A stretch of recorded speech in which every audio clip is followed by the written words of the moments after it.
you have clothes on, like say that. I enjoyed that. I really did. That's what she said. She had kept going.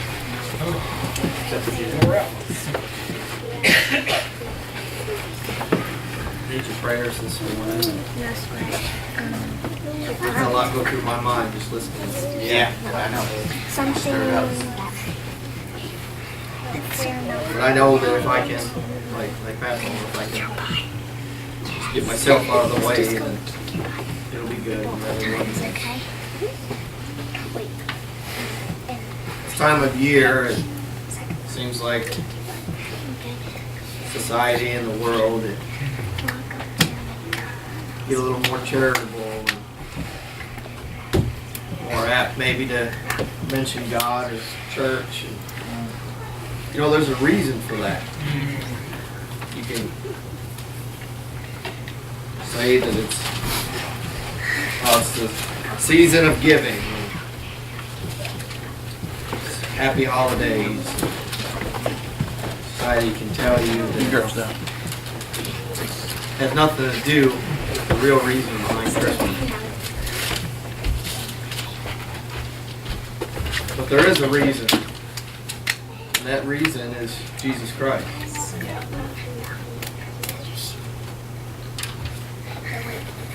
I was talking to Sophie the other day. She come home from school and they were getting ready for her Christmas play.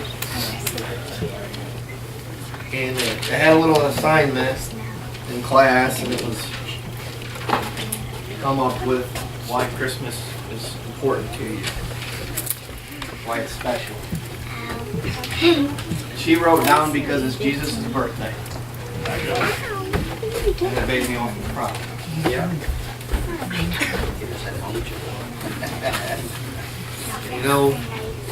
Sometimes if we could just be as bold as some of these children around us, we do all right. As you get older, political correctness sets in and it gets tougher. But I'm thankful for this time of year.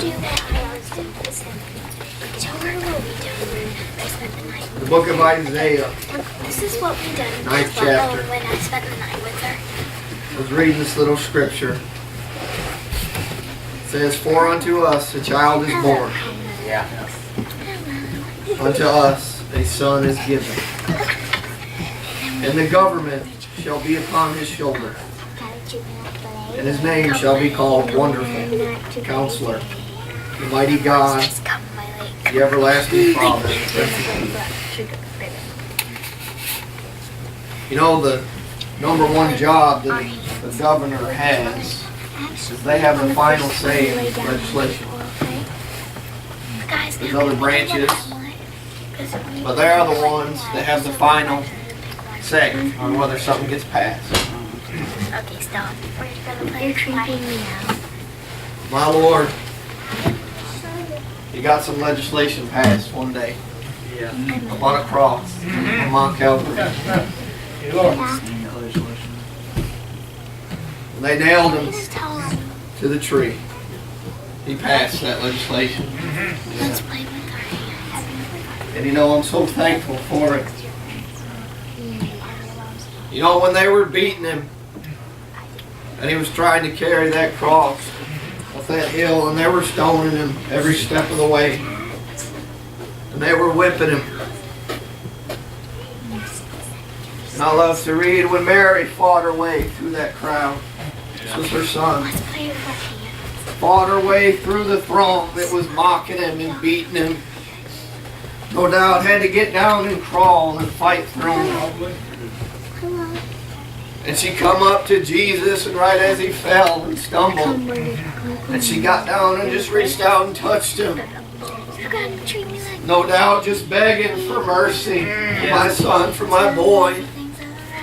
And Jesus, he looked at her and said, "See, mother, I make all things new." That's right. Yeah. Don't you understand that it's that way today? Yeah, Lord. Yeah. Deacons, pray for me. I preached all night long last night. I preached all night long, and I couldn't tell you a thing that I preached about. But I can tell you that I felt good. I woke up. I felt good. I felt like I'd been in church all night long, Dad. Listen, when I got up this morning, the only thing that I could think about, listen, I don't know if it's because it's getting that time of year, but I began to think about, listen, when Jesus was hanging on the cross, listen, and they had beat him and hung him there and was mocking him. Listen, you know what? I looked at him and said, I forgive them, for they know not what they do. And he closed his eyes, and it was finished. Listen, and you know what? Was a couple soldiers there at the foot of that cross that said, no doubt, this is the Son of God. It took them watching him die in the humble manner that he died before they understood that he was who he said he was. And when he spoke those words, the thunder began to roll.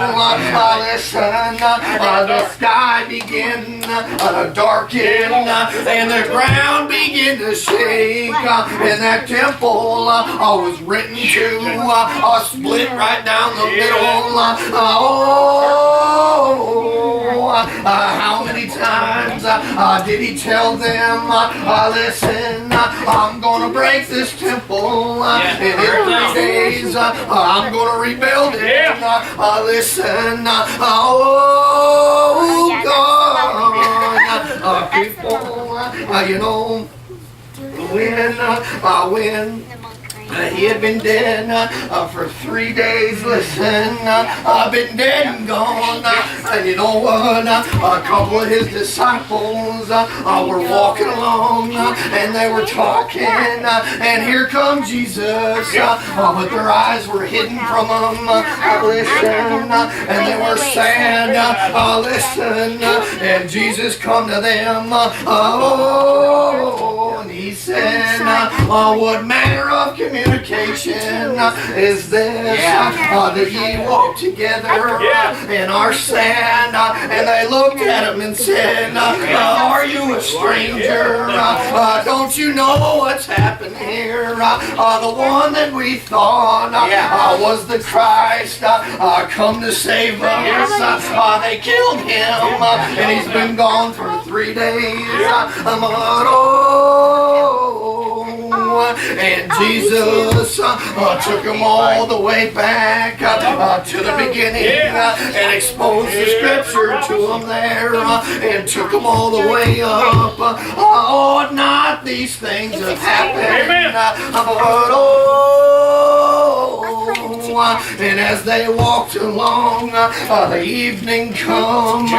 Listen, and those two disciples, they reached their little place of abode there, their little home place. And Jesus acted like he was going to keep going. He had more work to do.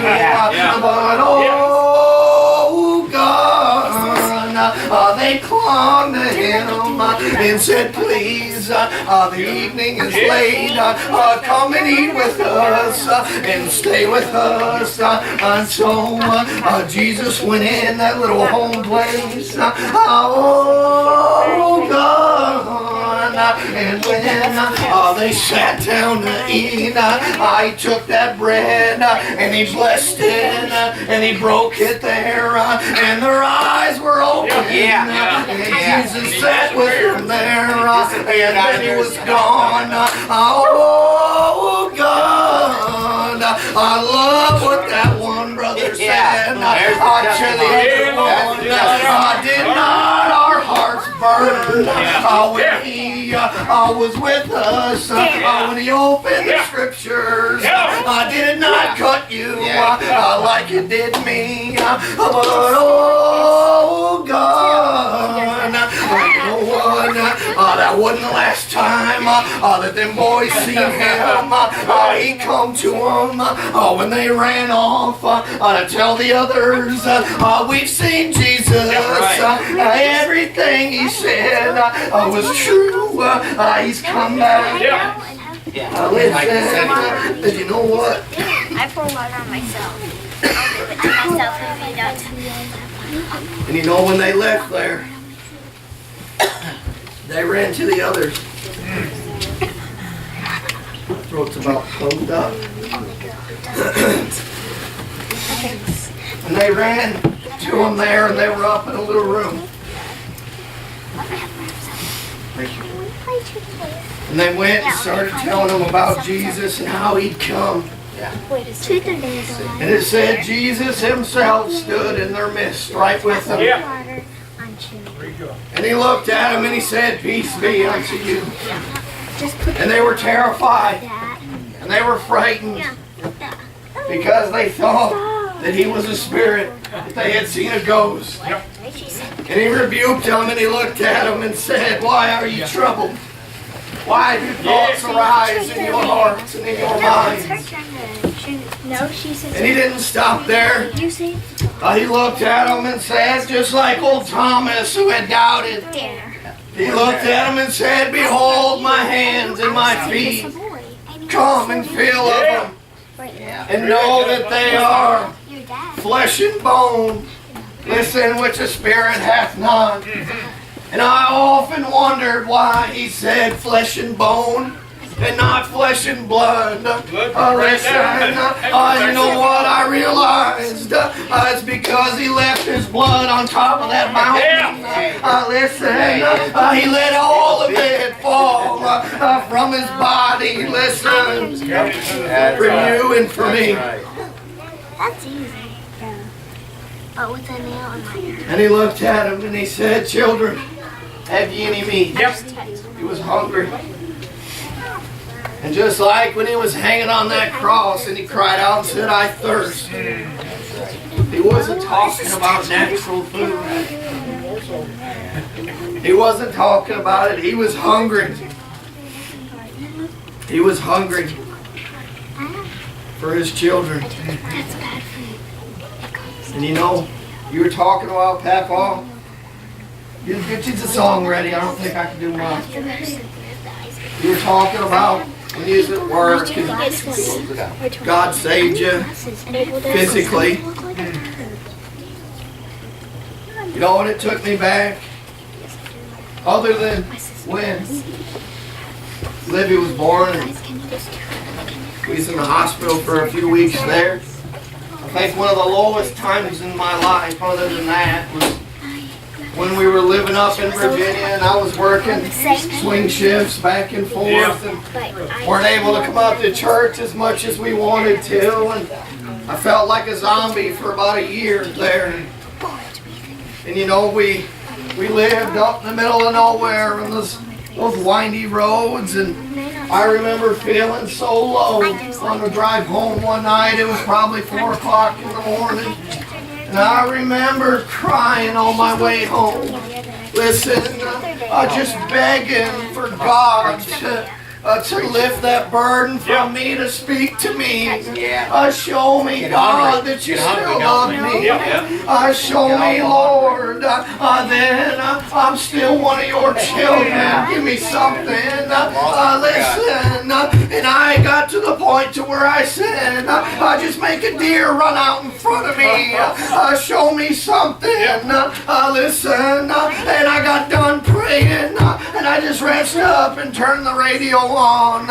Listen, and I didn't make it about another mile when a little baby deer come out, just walking out into the road, and it wouldn't move. I slowed down just a few feet in my big truck and was honking the horn, and it was just standing there staring at me. Listen, and I got out of my truck and it got down right in front of it, and it wasn't moving. And it laid its head down and stretched out, and it bowed to me right there in that road. And then it got up and ran. Oh, my God is real. If you'll just talk to him, just pour your heart out.